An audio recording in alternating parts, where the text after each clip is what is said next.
It is culturally constructed, it's historically constructed, and there's always politics involved. And again, you'll see more of this as we talk more about China. So the reason why I say that is then you have situations like this. You're looking north on Lishan Road in Jinan. This is their BRT. And you see the bus closest to us is turning left. It's cutting off the BRT bus. Okay? This is part of the interorganizational conflicts that we saw in Jinan, where we couldn't get certain organizations who oversaw certain parts of the street to buy into the BRT system and get a closed corridor for the BRT. So we know that China is no longer the kingdom of bicycles. It has now moved on to the kingdom of cars. And this is, and it's changing also not just the fact that there's a lot of cars, but the culture is changing, how the street is viewed, who has rights to the street, who has a right to be, there has changed. And you see more and more of this, a lot more congestion, a lot of infrastructure to support cars, expressways and flyovers and things like this. And auto shows. It's now the biggest auto market. It's a major thing. It's a major force. So, we also have to think about the context in which, we're bringing BRT into China is not a kingdom of bicycles, but very much a car culture. And as John Urey, the sociologist, talks about, it's a system of automobility. All of a sudden, everything starts being wrapped around satisfying the needs of motorists. So then you have situations like this, where in some towns, kids need to salute the cars so that they'll be seen. This is not so odd because in Salt Lake City, you need to wave a flag to cross the street. So, this is not, this is how much it's changed so quickly. This is Salt Lake City, and, we have another city in China that's already doing things like this. So I have these two case studies. This is my friend's photography. This is eagle hunting. But that's pretty much what it was like doing my research in the field. These are my research questions, okay? So I'm not going to go over my entire dissertation, but I just want to show you the questions I was interested in understanding, because I was working in projects in China, and what was being said and what was being interpreted were different things. And so I was trying to understand this transfer process, this policy transfer process of BRT moving from one place to another. And it's not coming from Bogota, and it's not coming from Curitiba. It's coming from U.S. foundations bringing it over to China. So there's a whole, there's whole literature on that whole policy mutation and things like that. But these are my questions. How does the type of transfer process impede or foster learning? So how are, experts or organizations bringing over this knowledge to these cities in China? How do they talk about it, and how does that work with those local actors or not? And then how do these transportation planning organizations and second-tier cities, given their exposure, their learning of sustainable transportation policies and practices, define the role of transportation planning within a rapidly motorizing context? And this is really important for understanding China's urban planning history and the role of transportation planning in it. And then how have their understandings of these policies influenced the physical design of planned public transit projects? So then how do they learn about bus rapid transit, and then how does it get implemented, and what does it look like? So my methods. I was a participant observant. I did interviews. I looked at historical records, plans, documents. I looked at journal articles in Chinese. My fieldwork was done in both cities. My two cities are Jinan in Shandong and Kunming in Yunnan. And so I looked at these two cities in particular because they both have bus rapid transit and very different approaches. I'm not looking at trying to duplicate a certain phenomenon. I'm looking at this phenomenon across two cities of learning. How does learning occur? Are there similarities? Things like that. And I have a long-term relationship with the planners because I forgot to talk about this. I was in China my first time in 1994, and then I lived in China from 1999 to 2005.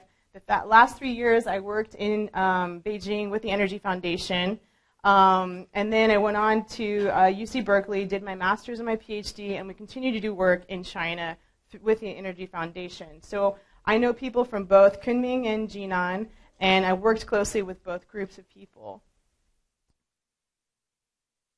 And this is just to show you how there is this interconnection between policy transfer literature and urban planning issues, and that it's being used more and more because we're doing, we're globalizing, and our ideas are globalizing. So basically, the policy transfer process is this assumed thing that you take policy X and you take it from location A and you go to location B. But I'm also interested in what happens as it travels. How is it getting mutated? How is it getting reinterpreted? And then also, what happens when it lands, right? So that's the one process we're looking at and going, okay, well, we're looking at transmillennial, but this doesn't look like transmillennial. What happened, right? And so I also looked at it in terms of you've got the history, the national politics, the local politics, transfer agents. Those are people that are involved with bringing this knowledge to the locals, and there's multiple ones. There's local agents, and then there's knowledge and capacity. So you also have to consider the local knowledge of your planners who are involved with this. And so it goes even, because I'm a PhD and it's a dissertation, and you just have to keep having these conceptual frameworks of understanding the learning process. But, it's, looking at that policy transfer process, the knowledge that's actually being transferred, the people involved with, bringing that knowledge over, and then you have this organizational culture. And I analyze the organizational culture as well. Is it an open or closed system? Is it, looking at risk and things like this? And the planners involved in these organizations, and then the policy implementation. And there's this historical and political context involved as well. So it's very complex. This is a commercial break. Okay, so let's talk about China and urban planning. And these are Cliff Note versions because it's going to be, we don't have a lot of time. And I do want questions, and I like to have dialogue. So unlike a lot of PhDs, I don't like to talk that much. But so there you go. Let me see, where is my notes here? Okay. So one of the most influential events for China was partnering up and having an alliance with the Soviets. Mao had to help, had to rebuild China. In 1949 was when the People's Republic of China was founded. Their main ally was the Russians. The Russians came over with a lot of technology, a lot of experts, and so China's system changed. They brought over things like the 5-year plan. So that's why you often see, this is the 12th 5-year plan. This is the 13th 5-year plan. It started back then. But they also brought over a whole way of looking at planning and of organizing space, and also of prioritizing uses of that space. And cities at this time were seen as places of production. And so there wasn't this need for having a central business district because that didn't even occur to them.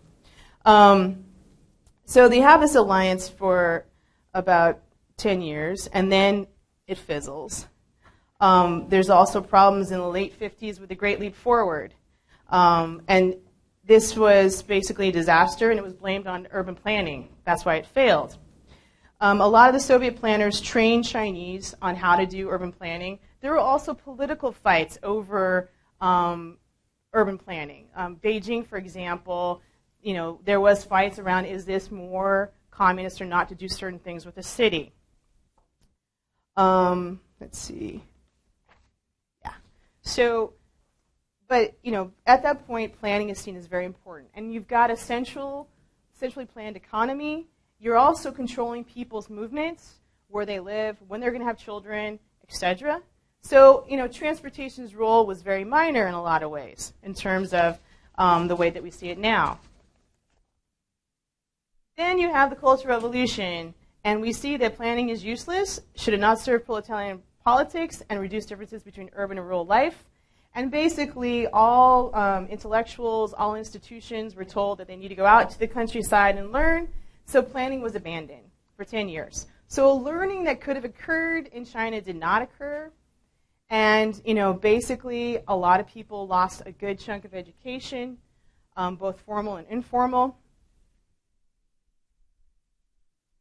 So then planning reemerges with Deng Xiaoping. And so he then says, we've got to open up. He opens the door to Nixon. Nixon did not open China. And he said, we need to have a socialist market economy. special economic zones, things like this. Planning becomes very important. But what planning system are they going to use? They're going to use the Soviet system. And what does that look like? So the work unit. The work unit was a place where you lived and you worked, and it's a big block system. It could house up to like 10,000 people. It's based on a Soviet neighborhood unit. And you can see on the left is the Soviet, and on the right is the Chinese.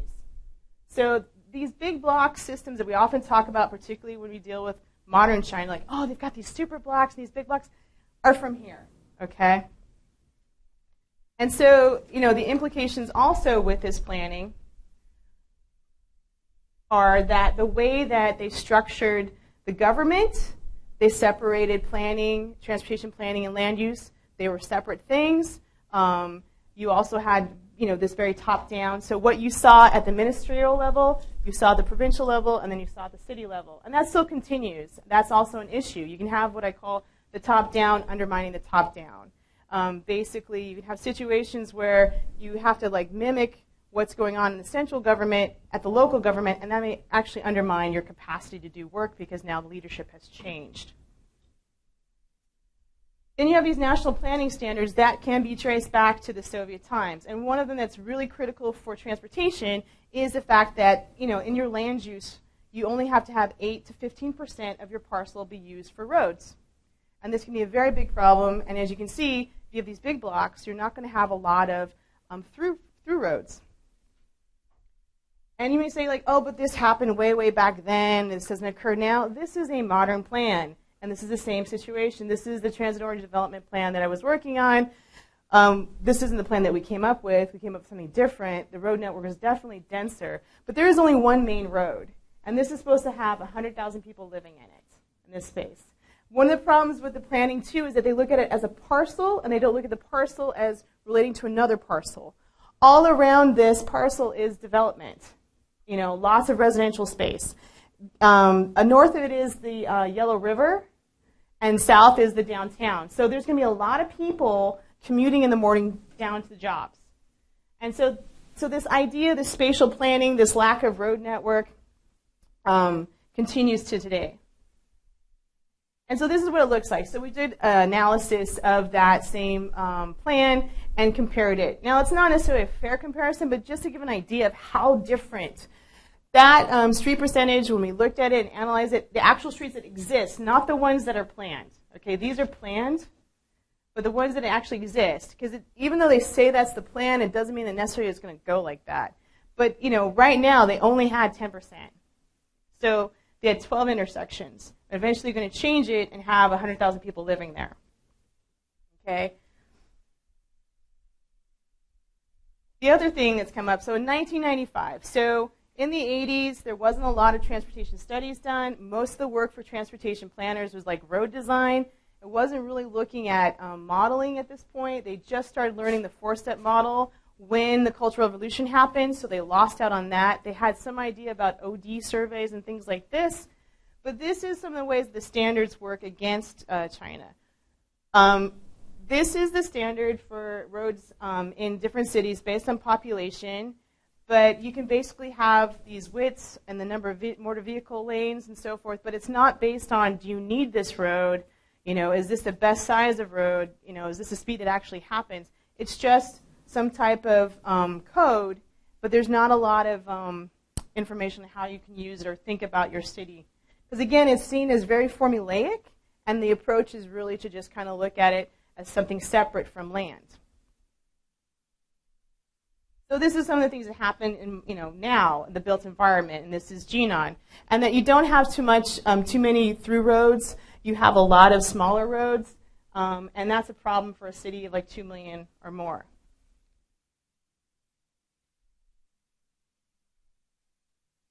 And then Zacharias did a study of Tianjin.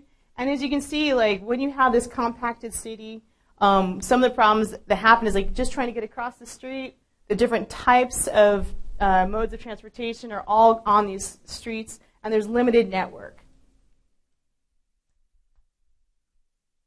And then if you have a limited network, the one thing you can do is widen the roads. So then you have this situation where the roads and the intersections are quite wide and it's very difficult to get across the street. But the other thing is then your signal timing is much longer because you have so many movements that you have to account for. And then this is what it's like when you have limited road space. You then put the bikes on the sidewalk, and then as a pedestrian, you're trying to deal with the different modes that are also using the same space. And as you can see, there's a policeman right here. So that's the other issue, too, is like what are each of the different parts of urban planning, what are their different roles and goals? And the policeman's role is not to really worry about pedestrians and bicyclists, but more to really look at traffic flow and traffic volumes. And then, of course, cars. So we've got cars now. We have limited parking. A lot of these buildings were not built when people had cars, so there's no parking spaces for them. And then also the cities don't have a lot of road space and don't have a lot of parking, so people park where they can find space.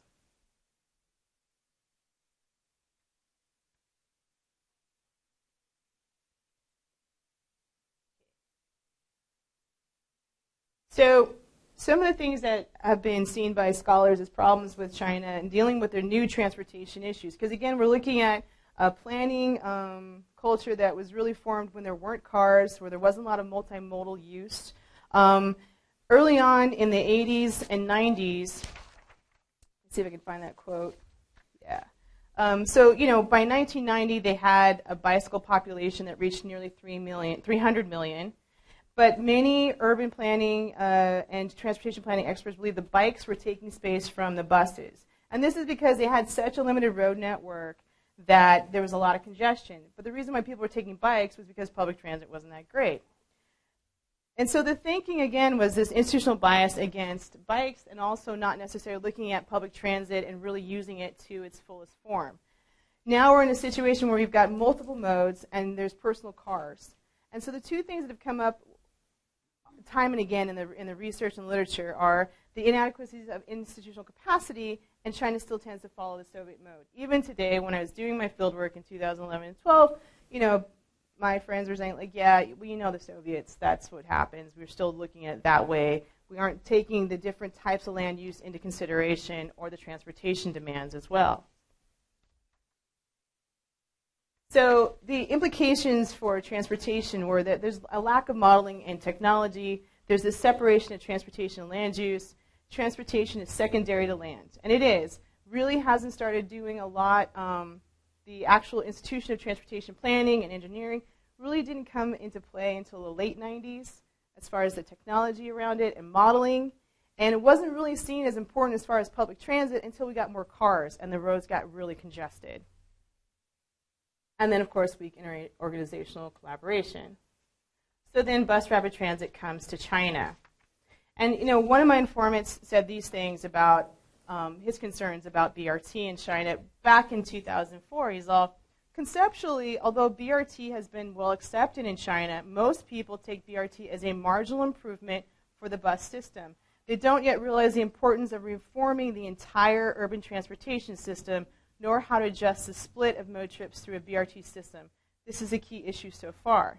And because without a deep understanding of BRT, the policymakers and planners will only test the waters. So during the detailed design and decision-making process, they will withdraw their support and make compromises to motorists to avoid criticism.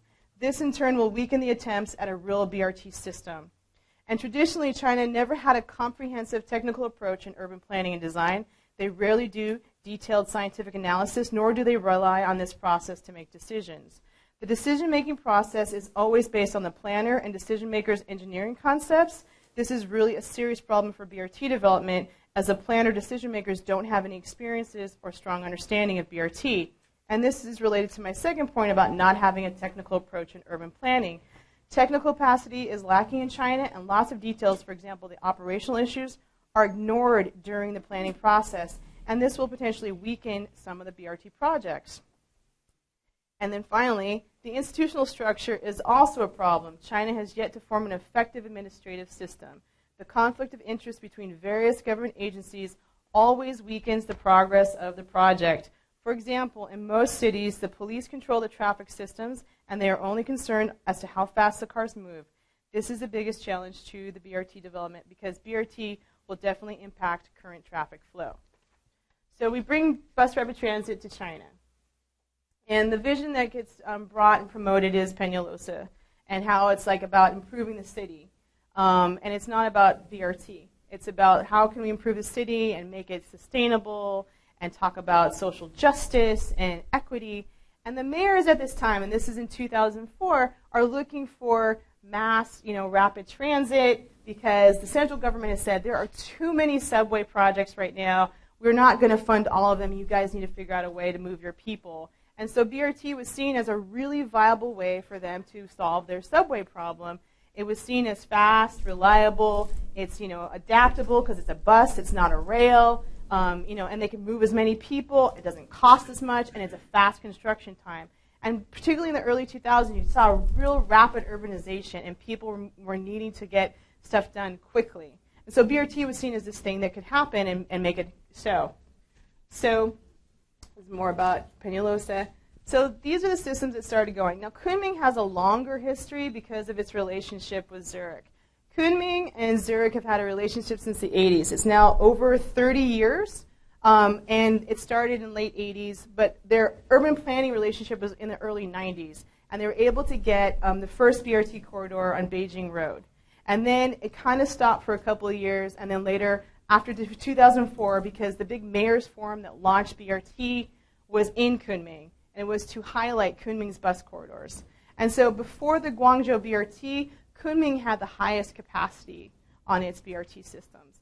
And it had ridership of like 5,500 passengers per hour per direction, which was the biggest. And now Guangzhou has that.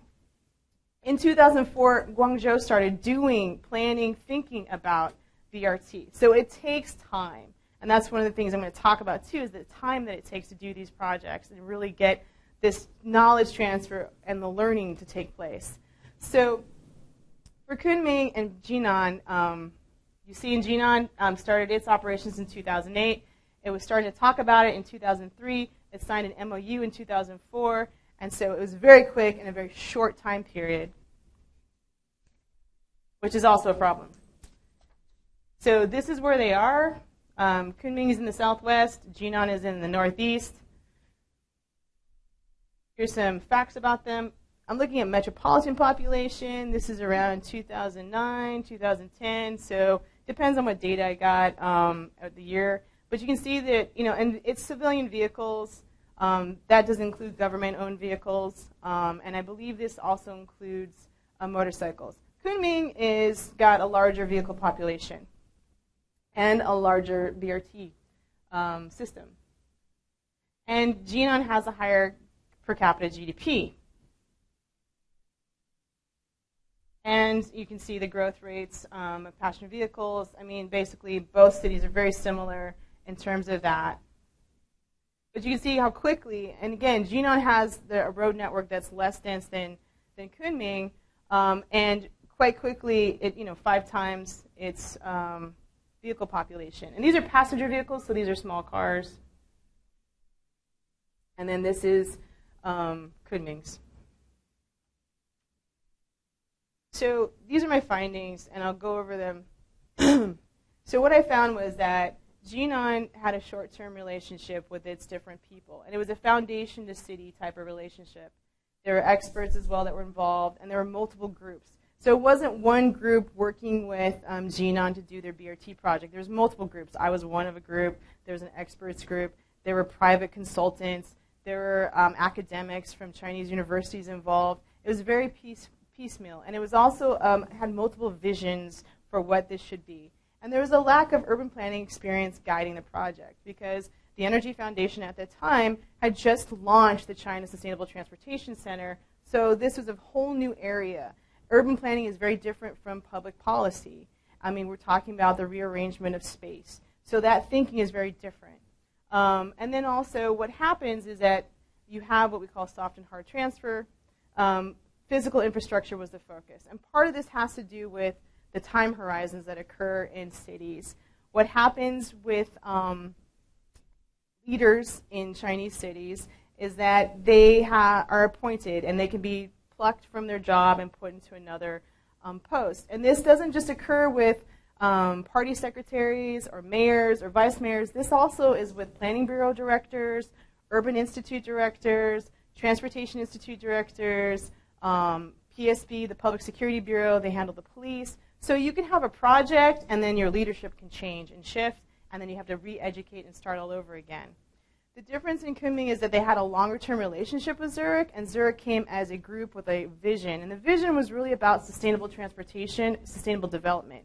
And a key element of that was that they got public transit into their master plan. So from the beginning, when they started thinking about having a new master plan, it included public transit. And this also created an institution of transportation planning, which was not seen in Jinan. Even though they have similar government structures and populations and so forth, it's a very different thing. And also the amount of technical capacity and capacity building. But inter-organizational relationships were created at that early time, and they had a long-term relationship with Zurich, which allowed them to see over time how they could learn from each other and why it was important to work with the Urban Design Institute as a transportation planner and vice versa. So that even when the relationship with Zurich, which was around 2005, just became more of a sister city relationship again, they were able to take it up and really have ownership of their transportation system. It doesn't mean it's a perfect BRT, but they continue to say over and over again that basically cars can wait in traffic and watch the buses go by. This is not what you're hearing in Jinan. What I heard in Jinan was, oh, this is part of the development process. People getting cars, that's okay. There's just a difference of thinking, in Kunming, and this is over time. So I've talked to them at different points from like 2004 to 2012, different people in these organizations, and overall, like we need to make BRT an integral part of our new town transportation plan. So there's a new town in Kunming, and it has BRT lanes in it. This is before they even had people move down there. So that's a very different way of looking at new towns and having that type of mass transit available. And then public transit first means buses go faster than cars. I mean, these are very different ways of looking at public transit in China, given its history. And part of it is that learning process, but it's also having an organizational culture that accepts that learning process and really sees that working with other organizations is key and helpful to reducing risk and risk-taking.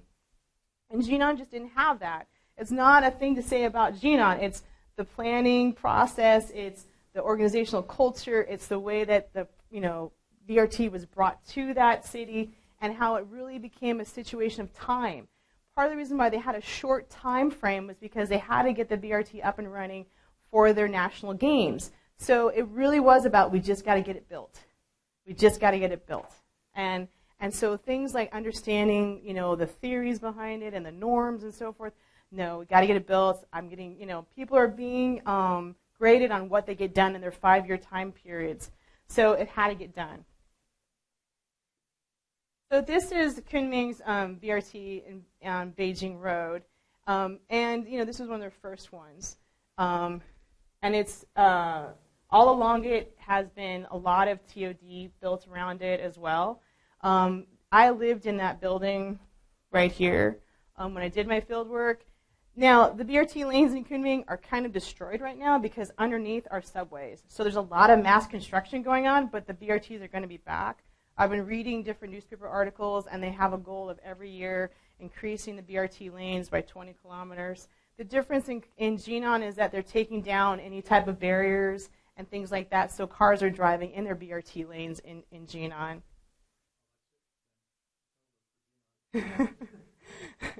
So this is just to show you like the type of. So it doesn't have pre-ticket boarding. It's it's missing some of these things, and some of that is what we found. What I found was that it's the bus company. It's dealing with leaders and not agreeing. You've got a lot of, but they are able, and they have been, particularly after 2004, able to keep cars out of these lanes, even though there's not a physical barrier.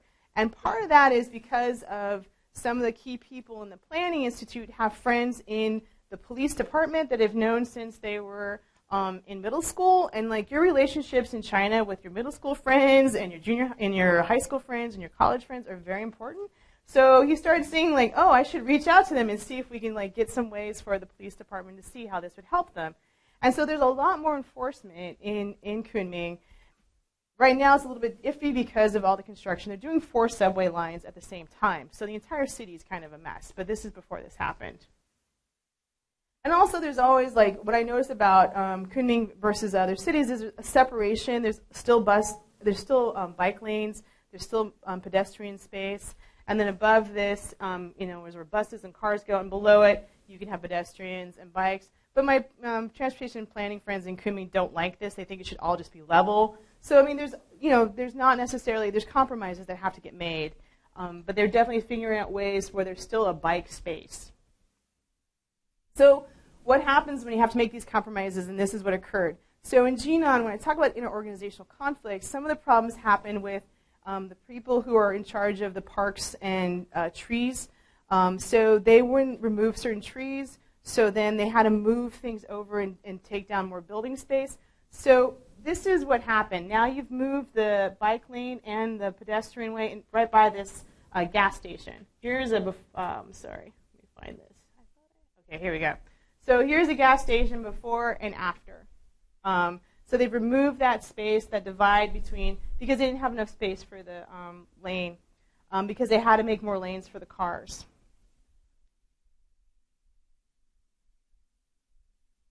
And this is what it was like before. So you had, this street, the reason why we said there wasn't the ridership for this street, there still isn't the ridership for this street. And the problem is that this street was slated for infrastructure improvements. So because it was politically one of the safer places. And so then these things could be done where you move trees and have space for this BRT. Again, the most important thing that happened was that you had to get the BRT built, and we'll deal with the problems later. So then you have these problems. And one of the conflicts, and this is part of like a paper I wrote early on, was that you want to have a BRT here, but look at the traffic flow, look at the pedestrians, the bikes on this street at different segments of the street. And you have also a bus hub. The bus is turning into a Carrefour, and in the Carrefour are other little shops, and it's also an intercity bus transit hub. And so we asked, like, well, can we just move that entrance to the back of the Carrefour and then have traffic going up that way? And, again, it's an interorganizational thing. Well, what's in it for me if I help you?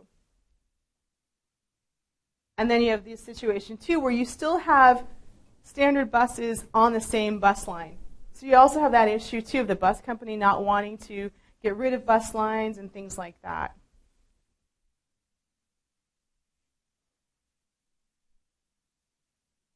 So, my findings were capacity building is needed, but more than just technical capacity. I think there's definitely ways of, showing people how to use modeling software, but there's also ways of getting organizations to work together and seeing that it's, helpful to work together and that you'll both get something out of it. But the top-down undermines itself because people are more concerned with the person above them because that's who's going to give them their leadership position and so forth. And time and timing are critical. And part of this is like, the time that this was taking place for Jinan was really at a time when China was ramping up its auto industry, which is a pillar industry. And then also buy-in and commitment is needed on all levels. So not just the mayor, but also the directors and also the planners. I mean, one of the things I noticed is that even though you'd have the directors saying we're going to work together, different planners may also undermine the project as well. May be slow to share data, may not know where that data went, may send you around a goose chase. So it's really working to have that commitment on all levels. And so, like I said, it has to be long-term thinking and a long-term strategy. It's not something that can be done overnight because you're talking about bringing in a whole way of thinking. For BRT as the example, that requires a whole new way of thinking of space, thinking of the role of public transit, thinking of the role of access, thinking of the role of land. These are very different ways. These are different organizations. The operations, the management, and the design are different organizations that may not work together in general, may not know how to work together. So interorganizational collaboration is not just, I know that things like, strengthening policy and working together, but really getting people to understand how they can work together by working on the project together from day one. And if you have a long-term thinking strategy, then you also know that over time they're going to see how this works. They need to understand and learn for themselves. The problems that we saw in Jinan are the same problems that happened in Kunming, but there was more time. There wasn't a time limit. And there was more emphasis on seeing how this will work together will help us. Capacity building, again, it's not just about the technology, but it's capacity building, like why you want to work with these organizations, and understanding, again, why you need time to see people learn. And it's mutual learning.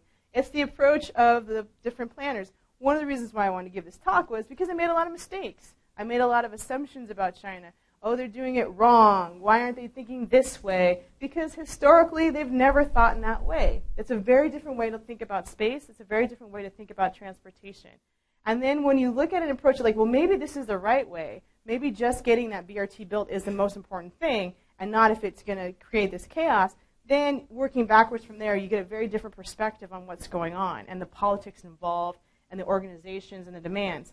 One of the reasons why Jinan was such a problem was because so many organizations were against the person who was trying to do BRT. So he had to make a lot of compromises to the design of the system. Yeah, there was problems against the person personally. He was an up-and-comer. He went on to later be a leader in the planning bureau. So he's very smart. And so he kept going up. And and they still see it as his BRT. Yeah. So that's one of the issues, too, that you may have these kinds of conflicts. I'm going to stop here so we can have time for questions. So I'll end here. Yeah. Yeah. Okay. Any questions? Sure. I have a bunch of questions.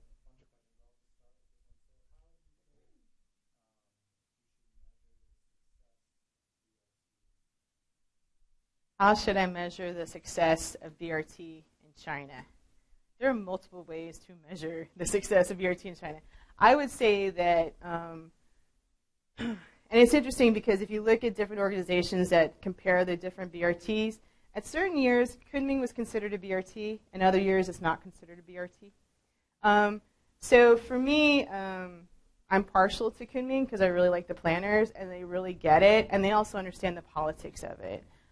Guangzhou's BRT is probably the most successful version because it is integrated in their system, but there's also design problems in terms of accessing it. It's like a 1 kilometer walk to get to your stop, And some of that is just, that's how the infrastructure is. There may not be a way to improve that. I think in general, they're coming up with, in China, a BRT standard and are trying to get cities to understand that they need to have certain things there so that they can try and get the cities to actually incorporate the system into their transportation system and not as a separate thing. But I find it really hard to measure. I think there's oh, look, it looks like a BRT, and then it's well, it doesn't come that often. It's, there's not the ridership. So it really is a lot of people physical and not looking at the policies around it and how it's actually used and doing the footwork. So it's really difficult. So are there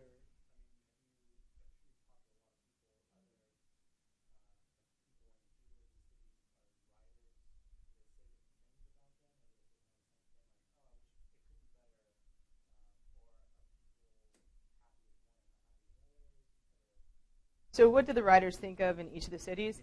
In Jinan, when they started taking down the barriers, the riders were starting to get upset. So then how is this going to be rapid?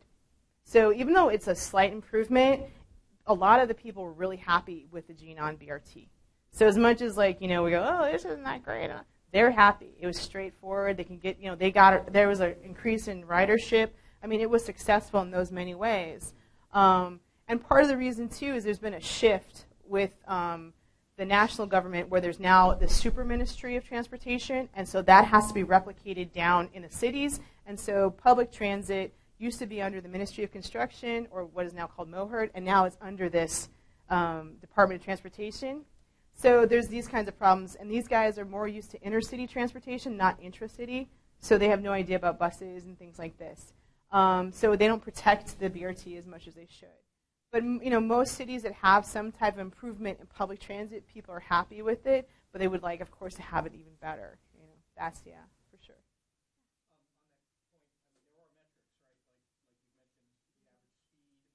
Right. Right.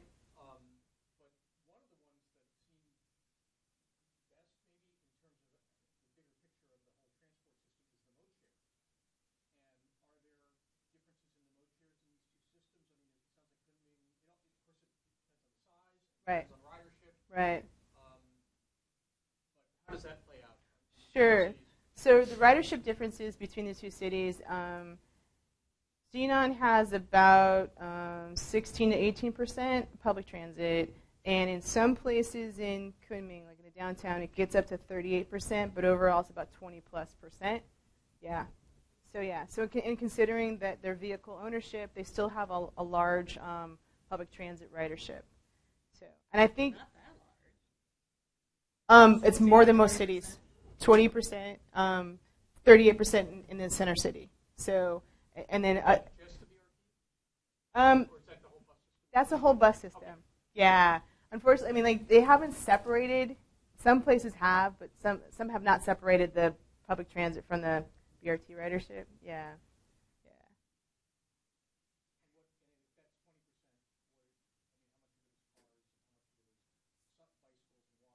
Right. So Kunming has a higher bike and walking percentage. I think it was up to like 50, 60%, 60 plus, 57% is what I saw recently. And but Jinan has now a higher auto. It's like 30.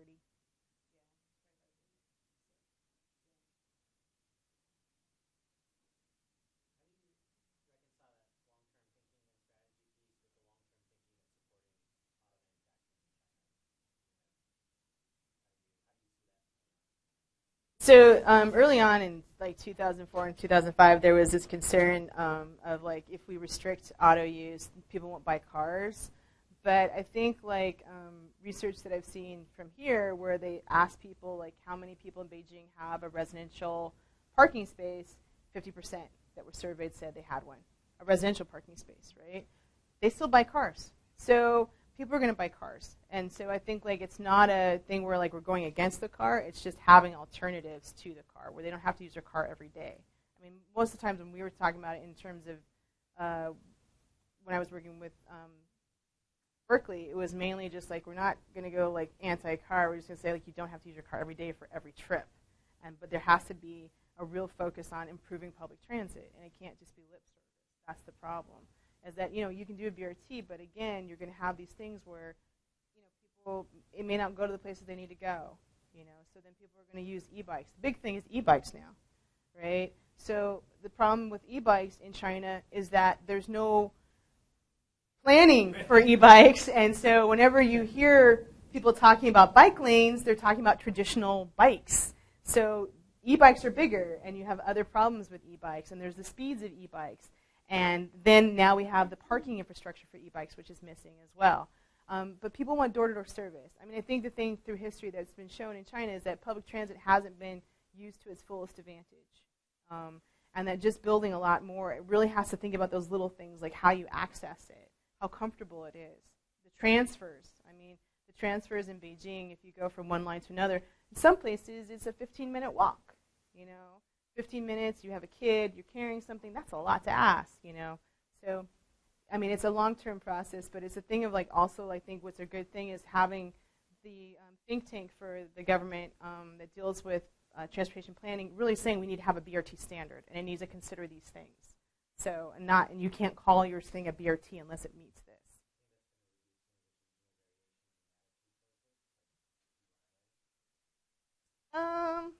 It really depends. I mean, I don't know.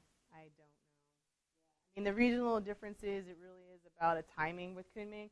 When Zurich came to Kunming, no one was coming to China. It's just after the 80s. I mean, it's just, it's also right after, it's 85, 86, and then 89, Tiananmen Square. People were coming to China, right? So, Swiss were like, we want to, Zurich was like, we want to have an international presence. Ministry of Construction is like, why don't you work with, Kunming? So, Kunming didn't have like millions of international folks coming and wanting to partner up. So political time, the timing was great, right? And the Zurich planners had the mayor's ear. He was really, okay, yeah, let's do this stuff. This is great. In Jinan, there's multiple international organizations working there. So it's like you have this competition. And it's also a thing, too, that what's also changed with the Energy Foundation is that the local government has to pay now into these projects. It's not going to just give them these advisors to help them with their BRT. So when you're paying for something, particularly you're paying international experts their actual salary, you're paying attention. You know, you're really taking that as like, this is worth my time, versus, oh, you know, they give us these ideas, whatever. So yeah, and that's what I've heard from a lot of international experts is that, you know, when the city knows that they're paying, they're gonna really take it seriously.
Sure.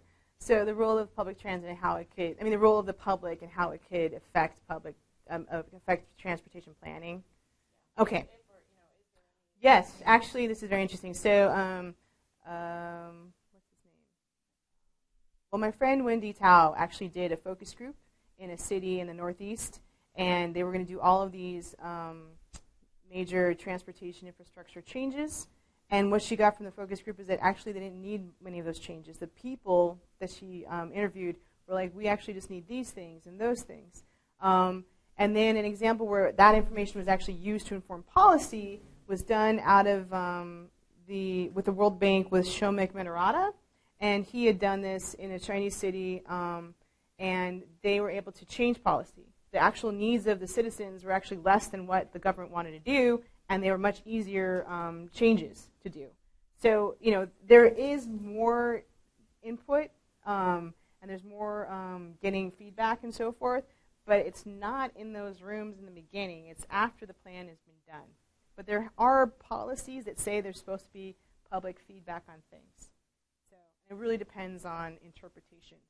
But I think, like, yeah, I think that it would be better for citizens to have more of a say around this stuff, because I feel like there are examples where it would be cheaper for the government, you know, and then also I've seen in actually the city of Changzhou, they had a situation where they had about, I think it was like 1,000 different people would go out into the city of Changzhou and find different problems and then report them back, and then these different organizations had a certain amount of time to respond to those problems and fix them. And that was great, because a lot of these things that the city government didn't know about. And so the citizens going out there, and there's also, they saw that, like, oh, it's civic pride. They have a, you know, they have an ownership of the city. It's not just this top-down thing. So yeah, I think that there definitely is a place for this, for sure.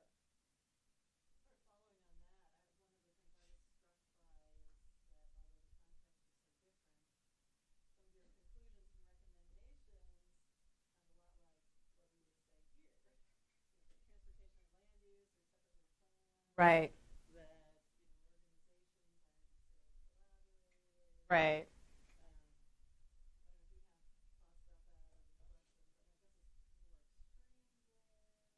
And it really, I mean, so there are similarities between the U.S. and China in terms of like the separation of transportation and land use, but I also think of it in terms of like the transportation planners in China may not even understand why they would talk to the urban planners. I feel like, and there's also a public in the United States that kind of keeps it, you know, like we have a free press. We have ways of that. There's these checks and balances that kind of keep us as, you know, transportation planners thinking about like, oh, what will happen if this doesn't work out? And so there's some kind of need to kind of work together in a little bit at least, or to appear that way. Whereas, you know, this was not, you know, I was seeing like, you know, well, why are we working? Like, how is this going to help us? You know, that kind of thing. It's very different. But I think they're seeing because of, you know, they're no longer in control of how people move, you know, or how they're going to move, like what mode of transportation, how quickly that mode of transportation is going to take off. So, like, they're having, you know, there's more ways of looking at this problem, and people are a little bit more open. It just depends, you know. But Yeah. But yeah, it's very similar. And I think it is a situation, too, where we all want these fast answers, and these are very complex problems.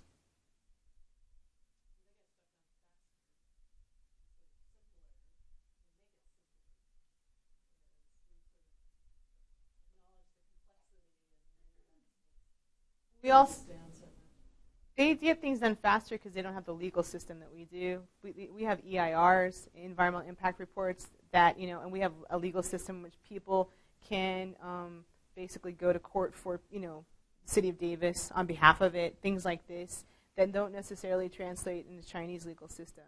So there's that. So rights and things like that. Doing high-speed rail quite quickly. They don't need to get the buy-in from these cities. We're going to go through.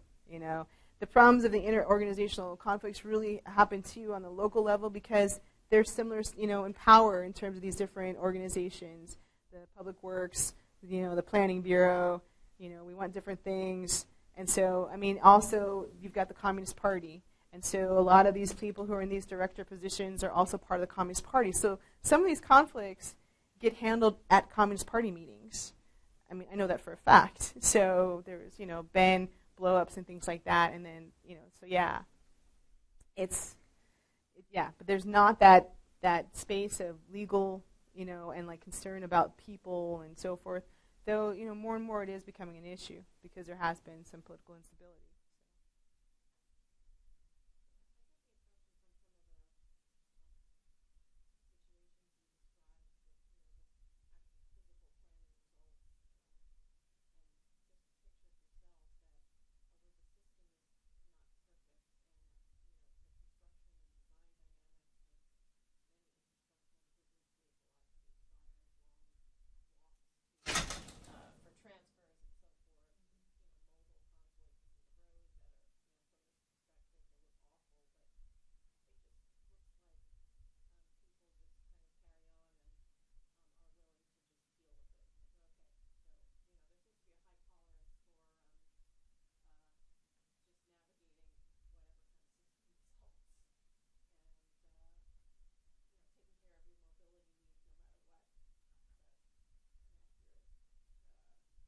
Yeah, I think in general you can say people are resilient, and I think too it's a situation of depending on the generation.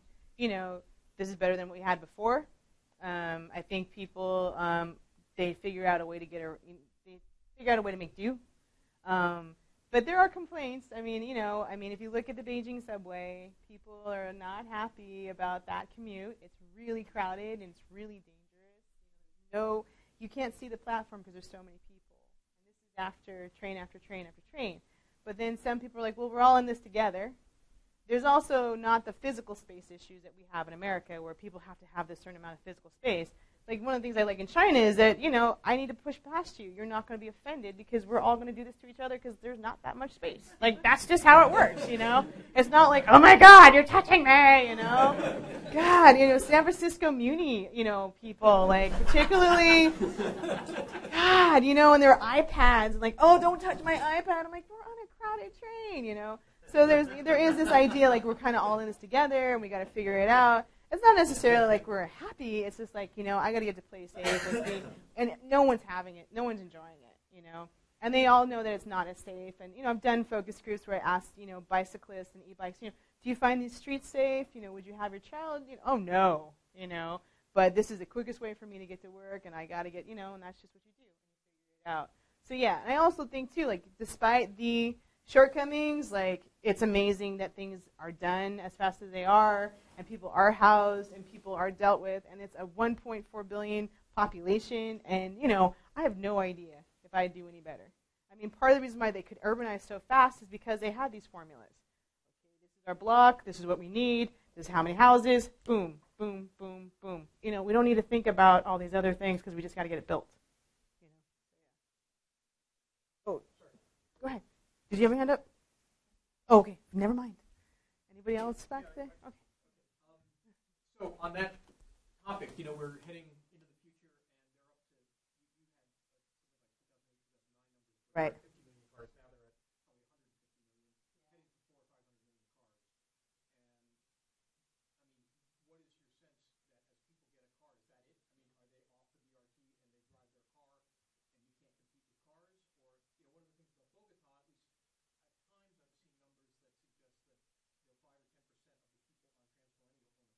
Right. and illegal car hauling. Right. So I think that's a critical part of this, that this has to compete with cars, that when people want a car, they'll Right. maybe part of it is it has to be so bad for cars. I mean, that was Peñalosa's philosophy, right? Let it be really bad for Right. cars, and then people will take transit. Exactly. I mean, I think that they're seeing that in the mega cities, that, okay, this is not working, and it costs money now. I mean, parking is now priced, so people are looking back at public transit. But, one of the other problems that I didn't go into is that, some of the technical issues are when they do subways, they're not projecting correctly.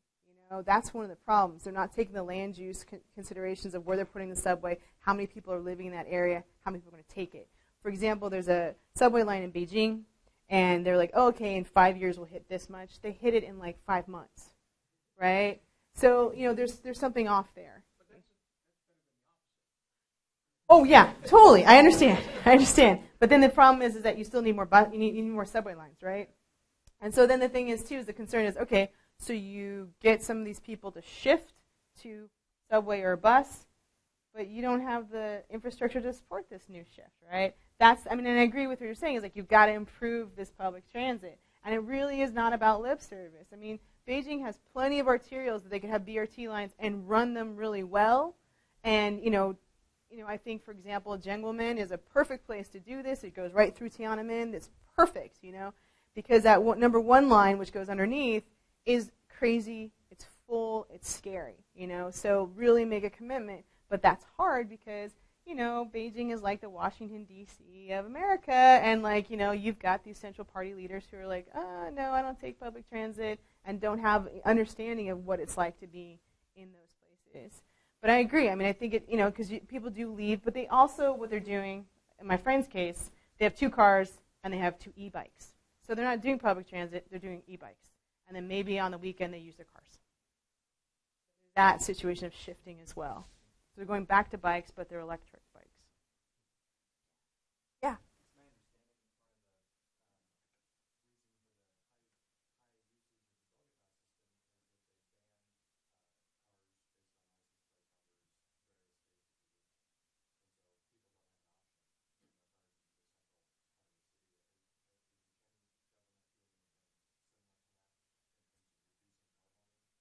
Yeah. So in Beijing, they do have a number system for people with license plates.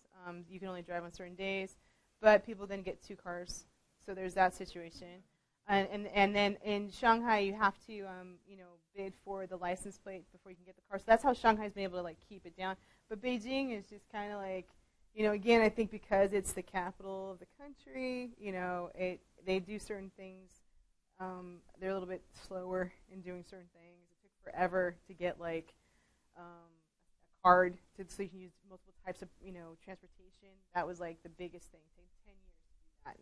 Shanghai had it much quicker, and then Hong Kong forever.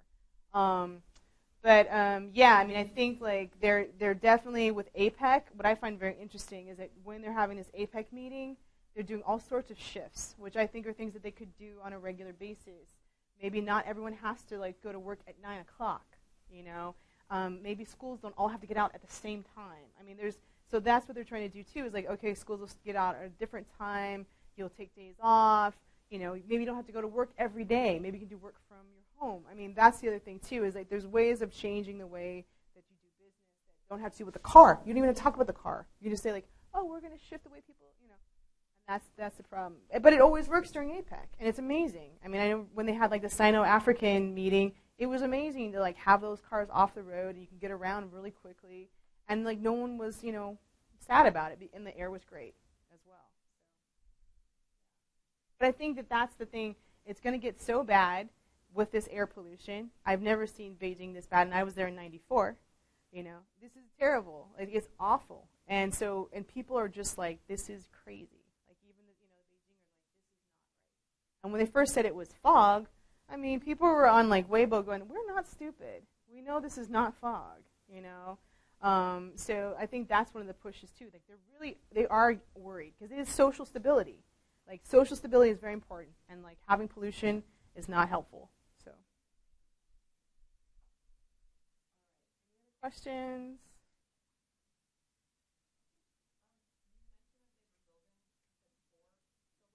Yeah. Yeah.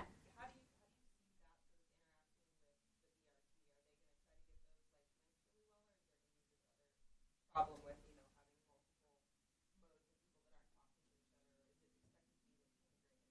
It's supposed to be integrated. I mean, but then again, we'll see how integrated. But the fact that they're putting subway lines right under the BRT, tells you that there is that ridership. They're doing it on the right places.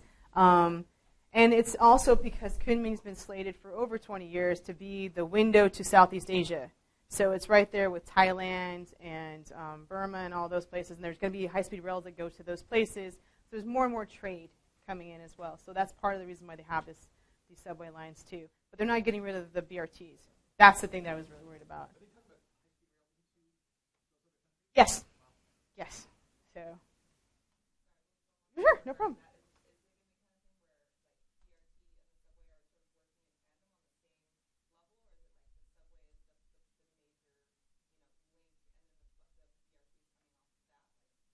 I think, they're like it's right underneath. The subway's right underneath the BRT. That's how it's planned at this point. So yeah, but longer routes. So like they're going to go. So the subway's going to go all the way down to like Newtown. So it'll only be like a 30-minute trip or a 25-minute trip, whereas now by car I think it's like an hour. So it's not just serving just local, but also like the longer satellite cities. Part of it too is that Kunming is the only major economic center in Yunnan, and so they are like we can't be that. We have to split up and disperse and get other economic centers, and so part of that is through this subway system as well. fascinating to see. Yes. Yes. That's right. Yes. All right. I'll end here. Thank you.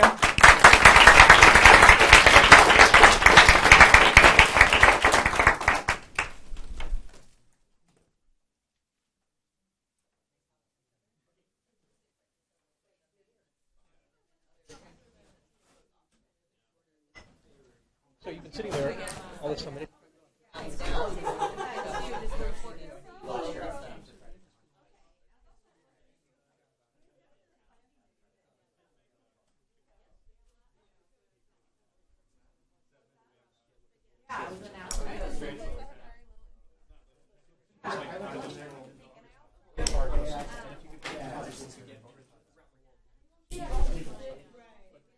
I need some reality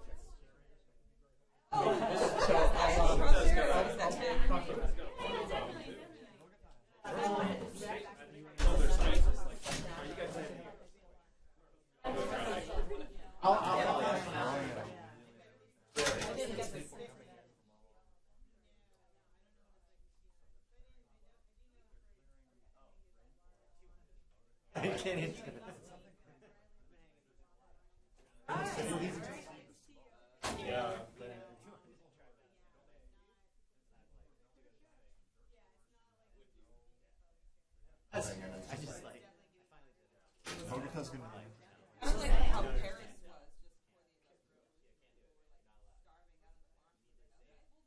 Yourself and everyone around you might know. So I kind of took away pretense somehow. I feel like I had worked my way up to that point. Yeah, like I could talk. Where they have the helicopters where rich people live at the top of all the biggest buildings.